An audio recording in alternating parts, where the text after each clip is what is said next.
J'ai assisté à l'atelier donc sur les réseaux sociaux.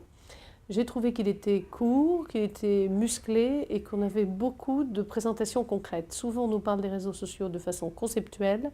Là, on savait comment s'y inscrire, ce que l'on doit dire, que l'on est là à titre privé, parce qu'il ne s'agissait pas des entreprises, mais ça donnait beaucoup de conseils quant à la façon de se faire connaître. Donc un réseau social aujourd'hui, c'est un phénomène de masse. Il y a certes un phénomène de mode, mais si on enlève la mode, on se rend compte que le réseau social est au cœur des préoccupations des chefs d'entreprise. Et en gros, on peut résumer sur l'axe professionnel, des réseaux sociaux professionnels, il y a trois grands usages. Le premier usage, c'est d'aller faire du networking, c'est-à-dire je vais retrouver des personnes qui m'intéressent, que j'ai rencontrées dans mon parcours professionnel à un moment et qui vont pouvoir m'aider dans mon business. Deuxième partie, je vais développer mon business grâce à ces réseaux, trouver des nouveaux clients, trouver des partenaires, trouver des fournisseurs.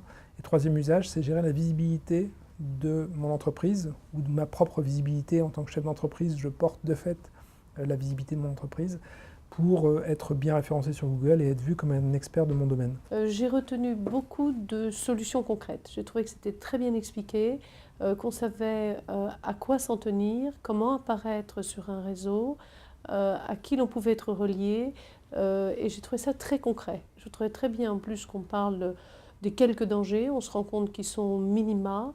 Les conseils étaient judicieux, ne pas avoir trop de monde, avoir de la qualité, savoir, je dirais, tous les avantages concrets qu'on peut en obtenir. Enfin, c'était très posé, rationnel, factuel et très bien argumenté. Alors aujourd'hui, je pense que les entrepreneurs sont assez convaincus de la pertinence d'un réseau social.